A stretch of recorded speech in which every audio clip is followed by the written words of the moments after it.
Hey guys, welcome to our podcast, Her Release.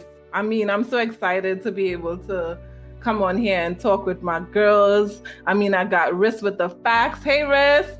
Yeah. And we got Cherise, the balance. She's here with us. Hey, Cherise. Hey everybody, what's up? All right. What's up, girls? And we are here, tonight we are here and we are about to start our very first episode of Her Release. I am so excited that this is our first episode powered by Mend Her. Mend Her, the company of Mend Her has been in my heart to do for God alone knows how long. I just couldn't find the name and, inspiration, divine inspiration. I would have been able to get the name. And so we're here and we're about to start to create that safe place where women could come and just release. It's time for us to be able to just release and let go of some of that stuff that we got, that we carry around so much. Oh my God, I can't wait.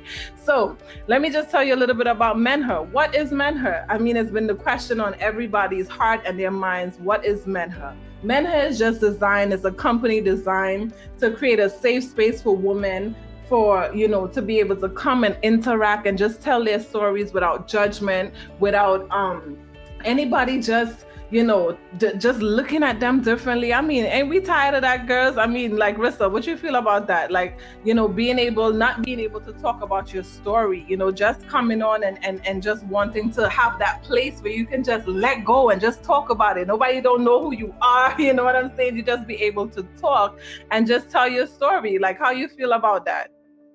I'm on the fence about it, if I'm being completely honest. I'm not really an open person. I don't really like to talk about myself. So, I'm here to see what's up. You just here to see what's up. Y'all don't pay Rissa no mind. She love to share.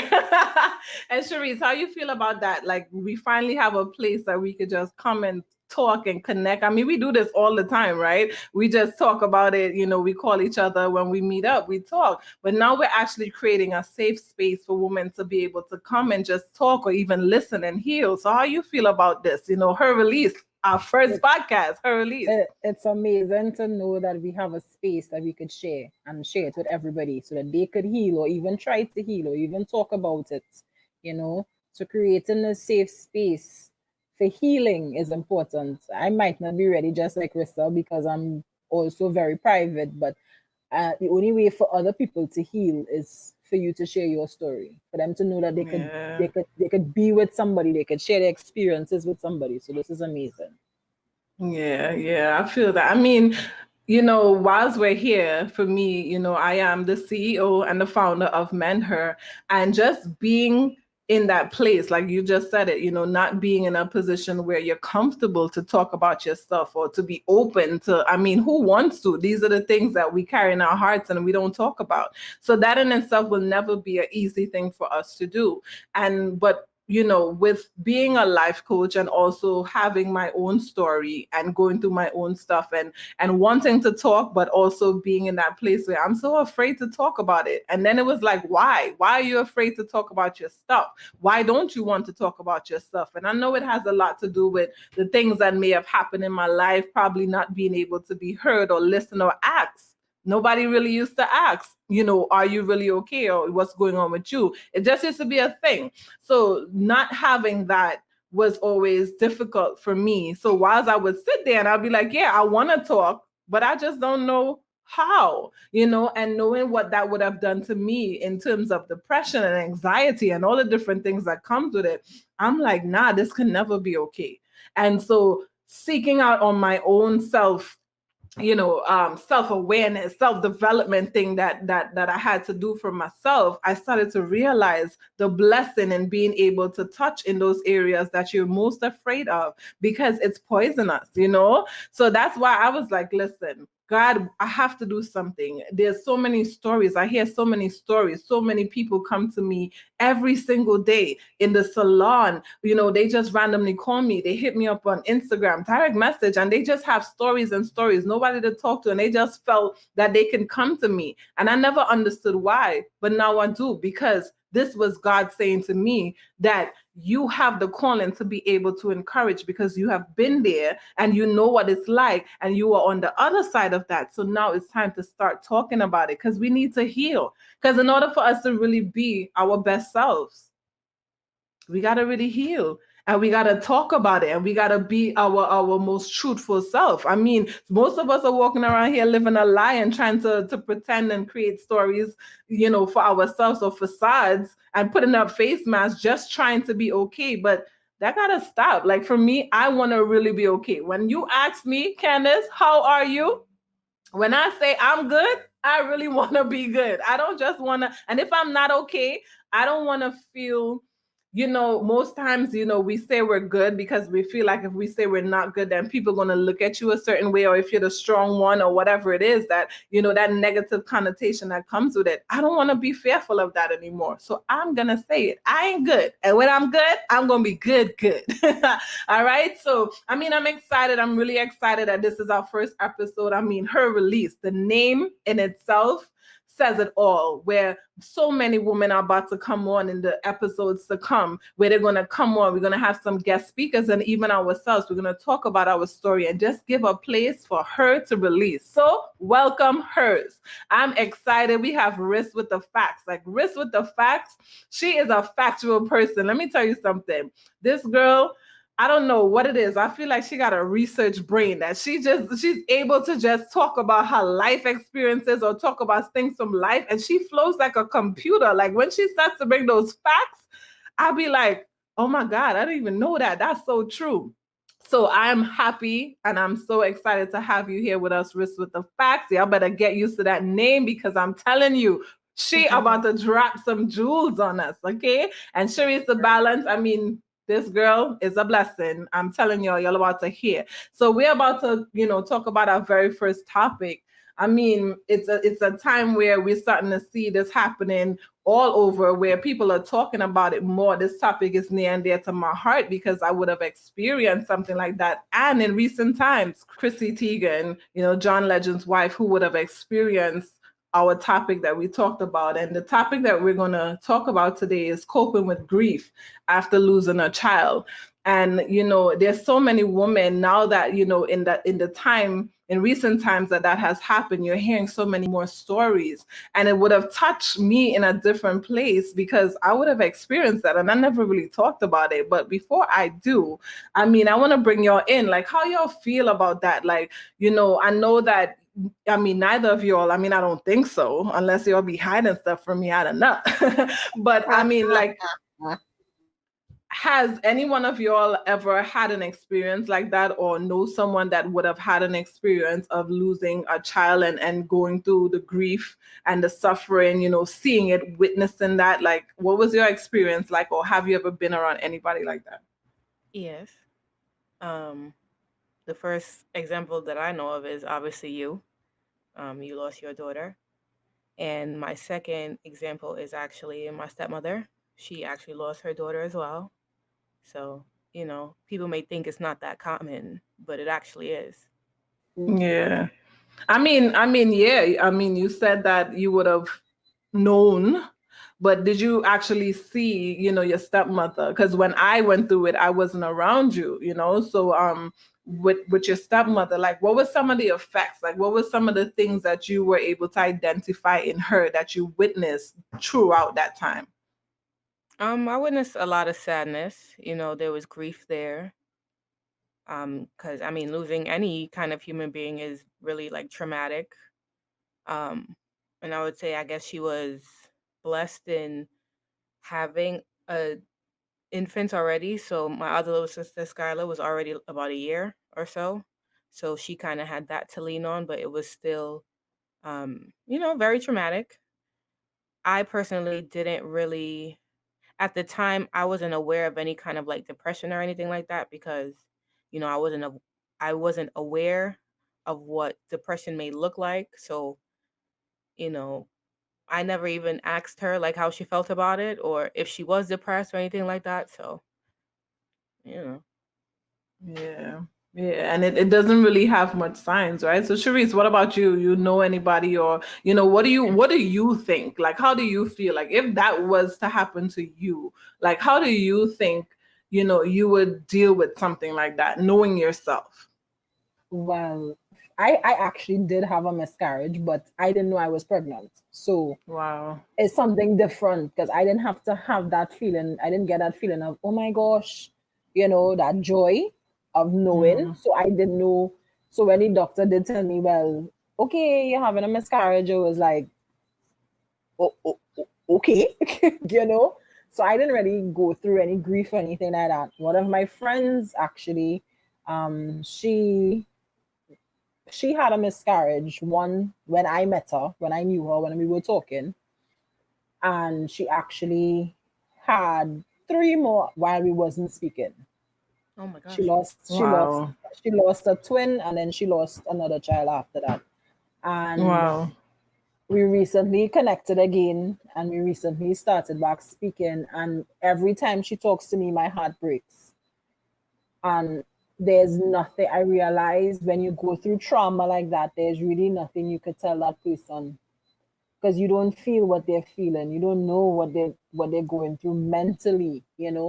I just had to basically tell her, this is your journey that you have to go through to find to get your happiness, to reach to your happiness. But other than that, I don't know what to say. I can't.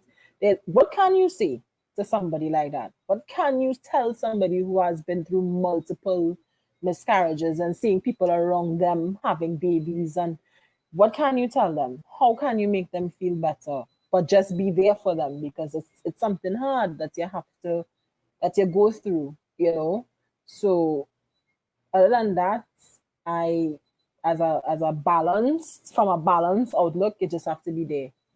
Because you once you have not personally experienced that, there's nothing you can tell that person to make that person feel any better except for being there for them. Yeah. Because Yeah. what they're going through mentally is crazy. So Yeah, I mean that's a real thing. And as I said in the beginning, that would have been a topic, that would have been something that I would have experienced. And this is actually the first time that I'm publicly speaking about it. In my case, and as you said, what can you do? mhm. And for me being on the other side of that, and this is not just in a situation where I didn't meet my child. I met my child. You understand what I'm saying? So Mhm. it doesn't take away. And to me, no matter what you're going through, however the loss is, even if it's in the early stages or in the later stages and you didn't get a chance or you had stillbirth and all the different things, it's just that one experience of losing. So it doesn't mean that my experience was more than someone else's. It affects you the same yet very different. For me, I would have carried my daughter, felt her in my stomach, went through all the stuff that would have had to do as a mother, the changes, the bodily changes, and all these good stuff. And then, I had a premature baby because of whatever it was that was happening in my life. Didn't understand. And then she came and, she stayed with me for 21 days. So you're building up that hope. You're still having hope because in your mind, you're not thinking that, your baby is going to leave at any point in time. Not being able to physically breastfeed her, but I was still able to, give off the milk and feed her and touch her and sing to her and all these different things. And then that point comes where she's no longer there. You get the phone call. And for me, in my experience was, I had a dream. Like I literally had a dream a few days, if not a week or so before. And in the dream, because my mom would have passed away when I was a little girl. So all my excitement is like, all right, the love that I don't have from my mom, I'm now able to give that to my daughter. So I can't, it was like a filler for me. I thought it was going to be a filler. So mommy's not there. So I can now use my daughter. And I didn't even know she was a girl. But in my heart, I was claiming her as a girl until I was like, see, I told y'all. However, that buildup of emotions and love that I was getting ready for, to know that I would no longer have that, it was crazy. So in my dream, I saw my mom, and my mom had my daughter. And in the dream, she's telling me that she got her, like she gonna take care of her. And I was like, okay. And I was like, in my head, I'm thinking, all right, so my mom is blessing my child. You know what I'm saying? And then here it is, I'm going to the hospital every morning, every lunchtime, and every evening, because that's how the trips were, because I was actually here in Trinidad when that happened. And when I got the phone call, it was so crazy how, you know, it happened. And I didn't really talk about the experience of when I went into to labor, right? Because they were telling me that I was having a miscarriage, and it was just the fact that I was dilated and she came. So now this is the time where the phone call is here, where they're calling me to tell me that she's no longer going to be there. And when they handed me the phone, I'm looking at the phone, and to me in my mind, I'm like, the hospital is not going to call you unless something has happened. And all they're telling me is, Miss Harry, you need to come down to the hospital. So I was like, all right, I'm coming. I didn't say anything to anybody. I was like, they called me, I had to go. So myself, my daughter's grandmother, her father had went to work already and gone down there. So as soon as I reached, and I'm just the same exact thing that I saw in my dream, me walking into the hospital, seeing my daughter no longer existing, was the exact same thing that happened. And I walked into that hospital, and I just looked, and they're telling me, they're talking to me, and I'm not hearing them.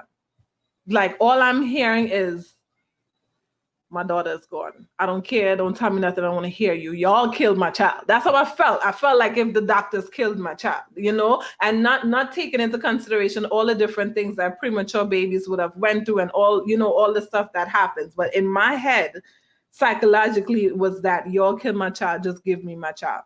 And I would have held my daughter in the hospital for, I think it was probably like about 9 o'clock in the morning, until it was time for visiting hours to end. In my hand, cold. I kissed her from she was warm till she was cold. And I was just there looking at her. Yeah, that's what I'm telling, because I don't really, it's not something, and that's the thing, like, I know that people don't do it intentionally. And when people tend to say, when you tell them that, the first thing they say is, oh, I'm sorry, accept my condolences. And nobody ever wants to speak about it. And the thing about that is, most times people never really put in consideration how the person feels about it, or if they actually want to talk about it. They just say, okay, sorry about that. So they push the conversation away, not knowing that I probably needed to talk about it. Else I would not have went through some of the psychological effects that would have happened to me later on in life, until possibly till this day. I had to realize that that still affects me, and not in the ways that a lot of people will think, but I'll get there, right? So I'm sitting there and I'm holding my daughter, and I'm kissing her, and I'm talking to her, and I'm saying, well, you know, she's with mommy, because to me it's like my mom prepared me that she's going to be with her. And then her dad came, and the funny thing about it, though, I felt like it affected him way more than it affected me. So in that moment, instead of me grieving for myself, I started to more or less deal with his grief than deal with my grief. And after that, now when we left and he's there and he's crying or whatever, and when we all went back to the family's house and stuff like that, everybody else is crying, and I'm nurturing everybody else, because to me, I'm not getting a chance to grieve, because I gotta make sure that everybody else is okay. So I mean, that's the type of person that you are. So yeah, you know what I'm saying? But to me, I didn't realize that that wasn't healthy. You know what I'm saying? So in doing that, it was, my grief was pushed aside, and no one else but me did that. And I pushed my grief aside so that I can make sure that everybody else was okay. I heard people coming to me and saying, oh, you know, I'm so sorry this happened. I'm like, no, it's okay. And, you know, God, you know, the stuff that we would say, God gonna take care of it. It happened for a reason. All this, not knowing that I was dying on the inside. And that would have been that from there. And not realizing the psychological effects. The one, I never had the opportunity to talk about it, because nobody ever wants to talk about that. And I know it's because on the flip side, they don't know if you're comfortable to talk about it. You know what I'm saying? Or it's just like, death is just a touchy subject that nobody ever wants to talk about. And I think that's unfair of us to do. I think Huh? that's it. I think that's it. I mean, a lot of people experience, death within the family, and it's kind of like a taboo subject because of all of the emotions and all of the, the things that it brings up. A lot of people aren't comfortable with speaking about death because if they speak about it, it brings up those traumatic experiences. It brings up the grief. It brings up, all of the things that they don't want to do. So when you said that, like nobody wanted to talk about it. When somebody dies, a lot of people are offended when somebody asks, "Oh, well, okay, what happened?" Or some people may be like, "Okay, well," some people are scared to ask, "Are you okay?" because they know that you're not okay. And it's like a rhetorical question. It's like, obviously, you just experience a death. You're not okay. So it's like, why ask obvious questions? So a lot of people on the outside looking in would stay away from that because they don't want to have to deal with that. Well, I was about to say a kind of second in what Rissa's saying, but also I will say this. It's not that people don't know what to say. They don't know how you're going to react. And reaction is something that none of us gets accustomed to. Because you remember, if we're not close to you, but we still want to know if you're okay, we don't want to see a breakdown and then we don't know what to do. We don't know how to comfort you or if to comfort you, or you're at a point where you don't know what to do. You don't know if to ask the person, are you okay? And then prepare yourself to comfort them, or ask them, are you I okay? think that's it. That's it. That word that you just said, not cutting your wisdom, but the preparing. Yeah. And I feel like, I mean, stranger is one thing. A stranger, you deal with the, yeah, I'm okay, whatever. But I think that when you're close to someone and you know that you are close to that person, you gotta allow yourself to deal with whatever comes by you asking them to talk about it. You understand what I'm saying?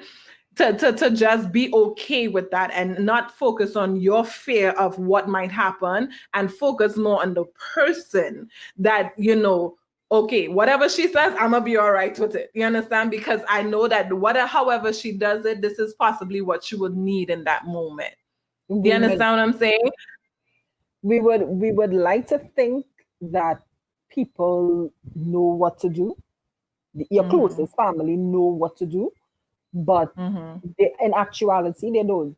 They don't know They what really to don't. say. They don't know what to do, Which and was fair, and that's be- true. they're not equipped, because remember, you come from a generation where we don't say I love you. We don't show emotions like that. So to deal with something like that happening to somebody and you are not equipped with how to deal, it kind of hard. Like, we want to be there for you, we want to be around you, we want to hug you, we want to love on you, but we don't know how to. Yeah, We because that's don't like know. me. Don't hug me. Leave me alone. Yeah, we And don't just be know. there. That We that be don't. my thing. Just leave We me alone. don't Just know sit if there. we don't know if to smother you. We don't know if to back off. We don't Yeah. know if to. So it's a very, especially when it comes to a child. Losing an adult is fine, but when it comes to a child, Yeah, that's somebody that you pushed out, somebody that you held, how are you going to mend her? right. I mean, that in itself is, you're right, and that's a fair, what you said, Charisse. That Mm-hmm. is a fair thing to ask, and I do have an answer for that, because the type of emotions that a woman goes through, and I can only speak from the woman's point of view. It's so many different. You're dealing with the hormones that you would have, just all of that hormones that you would have just filled up in your body. So now you're dealing with all kind of different emotions. You're dealing with feeling like, if people are going to look at you like a failure. You're dealing with, if your partner is going to look at you like a failure, like you're not a woman, you can't bring forth a child. You're fear of the fear of even when someone, asks you, where's the baby, to have to answer that question. So you're right for saying that, because with all those emotions that we're going through on the inside, you don't ever really know what to do. But what helps is just existing. Simple as less asking, what do you need for me to do? Especially if it's someone that you're closest to, and just make yourself available. Less talking and more availability. If you know they have other kids, you just step in, hey, you go lay down, I got your kids. Let me cook for you. You need groceries, that type of support. I'm right here. You're in the room. If she's crying, if she's silent, not pushing, not prying, just existing. Because sometimes that's all we need, to know that there is someone still existing, because that form of an existence inside of you is no longer there. So all of those feelings that you're going through, like you just feel like a complete failure, so much that you carry that with you for years. And as I said earlier, like that is something that I have discovered, that I didn't even realize that I still have effects from that, while thinking that I healed because I didn't talk about it. I just dealt with my stuff, but not realizing that, as simple as when people ask me now, what did I say, boy? Why you not having a child, or you're not ready for a child? My response, when God ready, you go send a child for me. Not realizing that that was a subtle form of protection and fear. Protection and fear, because if I allow myself to feel like I want a child, I will remember that I could not bring forth a full-term child. I would remember that I still question if I have the ability to be able to bring forth another child. And it was something that I had to face within myself, to even think about that. Like, yo, you're only saying that because of fear. And I thought I was saying that because of trust in God. Yaris, I see you wanted to nudge in. Go ahead. I had a question, and maybe a little bit off topic though, but what caused her to die? Well, as I told you, I wasn't really listening to the doctor when he was talking, right? I wasn't really listening. But on the paper, when I got the paper, some long word that basically said that premature babies, when they're born, because I had her right before I was about to be 8 months. And that statistics wise, that is a danger zone for all babies to be born, right? So for that, it's a low survival rate when they're born at 8 months. And so what I do remember, they explained to me that there was some bleeding thing that happens, and sometimes it stops and sometimes it continues. So she basically bled to death. Oh, wow. That was okay. Yeah, some pulmonary. My second question, do you believe if you were in the US instead of in Trinidad, that she would have had a better chance of survival? Now, I could say biasly, I would say that because of my comfort zone, I would say yes, but I don't think so. I don't know, and I don't think so, because I've never allowed myself a chance to think about that. Because in thinking about that, as I'm speaking about it now, I feel like that will now make me feel bad for making the choice that I did to come back to Trinidad. So it's now me dealing with, I basically killed my child. You understand what I'm saying? Because that's how I tend to you really can't say no, but that's what happens. Because when you allow, it's like a fear. Because I had a conversation with a young lady just the other day, right? And I'm gonna release this story on Instagram pretty soon. And in her conversation, she's talking about how she looks like a complete failure, as if she wasn't woman enough. And like I said, woman enough to be able to provide for, the right fluids or whatever it is that my child needed. So that's what we psychologically go through when that stuff like that happens. So to even allow myself to think, if I was to be in the US, where, you know, it's supposed to have better healthcare system and all these things. And because I decided to come back to Trinidad and I had my daughter here. But so no, I would take that responsibility if I allow myself to even think about that, because I would say, damn, I made a selfish choice. And because of that, my daughter is no longer here. You understand what I'm saying? Mm-hmm. Go ahead. This going back to this story that you're gonna release on Instagram in a few days. Mm-hmm. My same friend who I'm talking to, she told me while we were messaging that she's scared to get pregnant again. To hear the words "I'm pregnant," it depresses her. Yeah. So how do you feel? Like if it is God say today's the day and you're pregnant, Candice, how would you feel? Honestly. All right, this is a place to heal and to men and to release, right? So I'm on the spot to release here. I'm gonna be as honest and as pure as I can be with that response, and that's something that I had to deal with. What advice would you give to somebody? Because you going through it, so I'm asking you now. If God say, Candice, you're pregnant, you go in the bathroom, you pee on a stick, you're pregnant, how are you going to feel? The funny thing about that is, you want to be pregnant, because I think, and I don't know if it's because we're cultured that way. Psychologically, as a woman, you're expected to make a child, so you naturally want that, right? So you would want that, but for a woman who would have experienced multiple miscarriages, you would become fearful.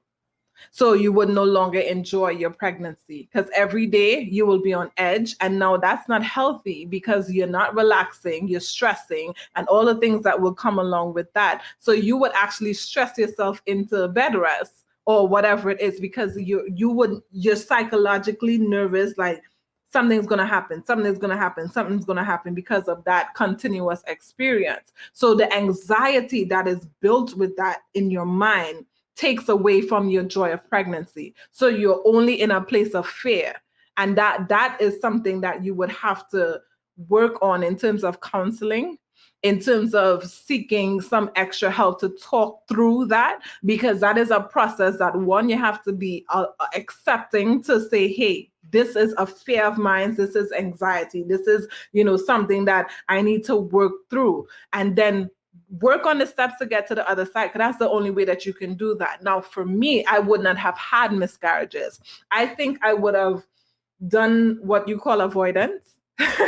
So I would have avoided in many ways. And I, as much as I would have the conversation like, yeah, I want to have a baby and my baby gonna look like this and my baby gonna come out and it's gonna be a child of God and all these different things. But when it comes to reality, let me miss my period now. Let me miss my period right now. Psychologically, I am freaking out. Okay, as simple as it is, because not because call me like Wes. Not because I don't want to be pregnant, but because I don't know what will happen. That fear of that unknown, I don't know. And I believe that I can bring a full-term baby? Yes, I do. I would have went to the GYN doctor, and the doctor was like, yo, you have a whole bunch of eggs. And the only way you would know if you're going to be pregnant again is if you actually try to get pregnant. And I'm like, well, okay. That's an happening. They ain't trying for that. I don't know. And not even that I'm not trying. And I think I possibly look for the excuses in my partner or any partner that I would be in. So to hear them say, well, I'm not ready for no child, I'm like, so what do you mean you're not ready for no child? But in back of my mind, it's like, yeah, I don't know about that, so you give them a time to think about it. And for me, that is something, like, I'm 37. Years is going by, and that's another fear that's going to come, because it's like, did I waste all this time? I put myself in fear, didn't do, so it's like all these different things that you go through. It's something that you need help with. You need help. People say that, like, pregnancy is such an easy thing, because the amount of women that die during childbirth or after, or due to complications, it's so great.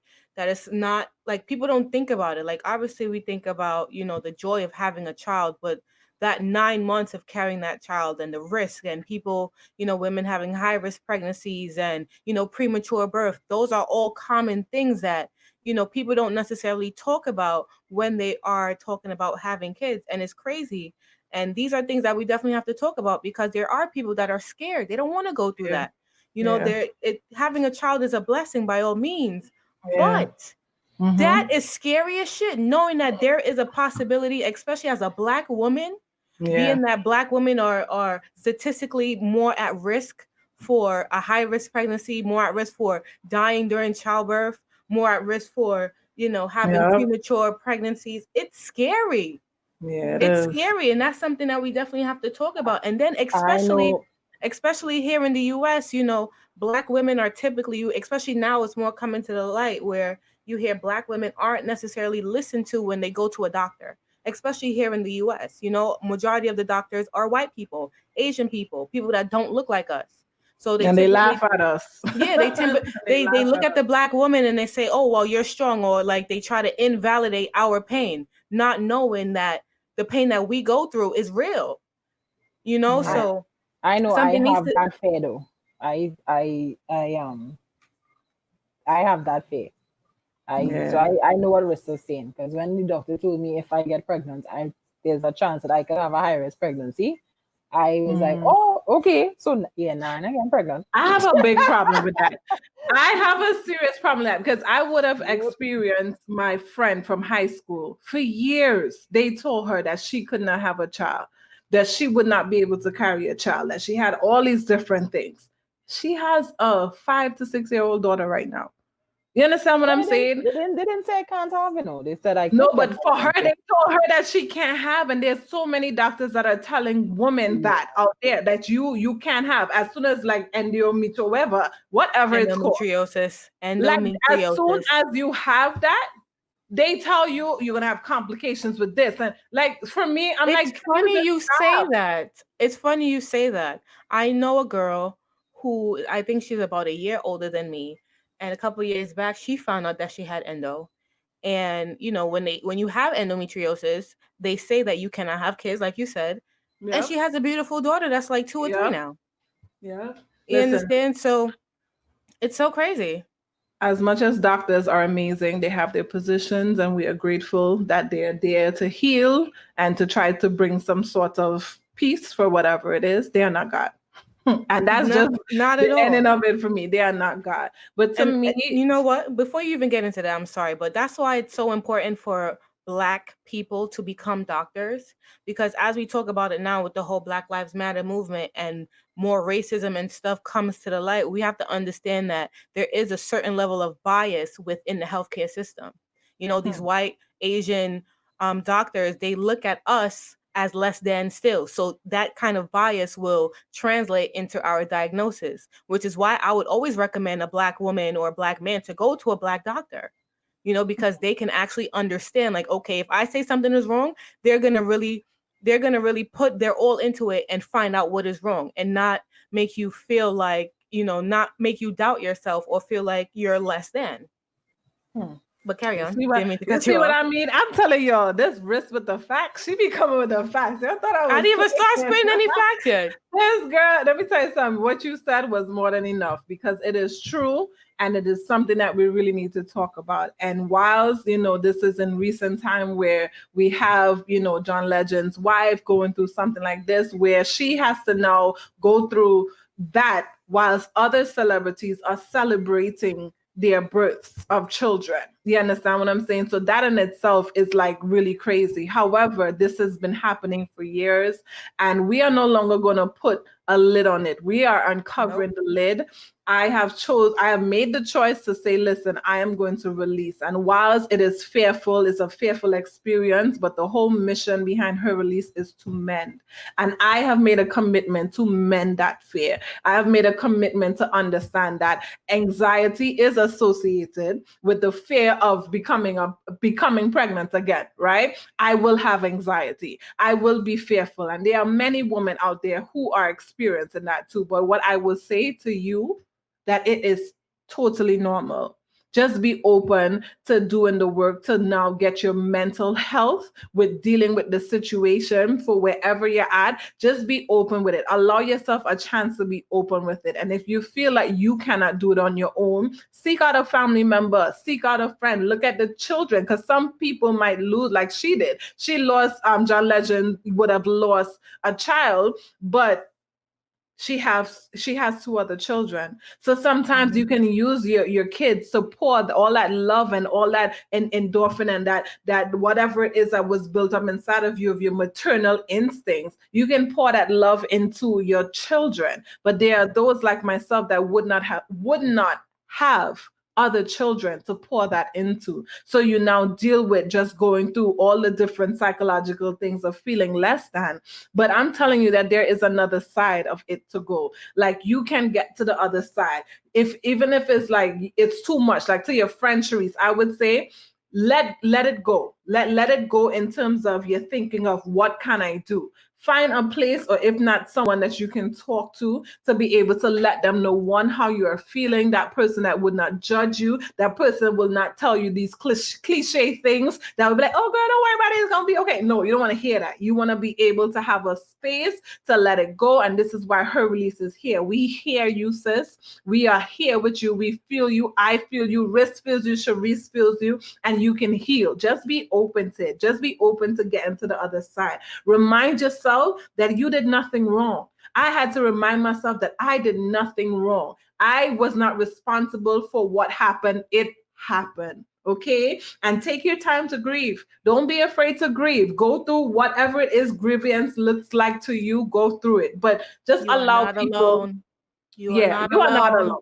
Just be open to it. Just be open to people. If you feel like somebody's questioning you too much, or you're feeling like they're doing too much, just say, hey, I just need you to just exist. If that's the word for you, sis, my hers out there. If that's what you need to say to your people, just exist with me. If you want to help me, identify the help and just do it, right? Remove the guilt by knowing your mind and renewing your mind. Renew your mind and start doing the work mentally, start doing the work soulfully. If you have an awesome partner who is not just going to tell you things because he feels like that's the best things for you to say, trust the words that is coming out of his mouth. He loves you still. You didn't do anything wrong. And if that man ain't doing that, then find your daddy or your friend. He needs to get up out of there. Right?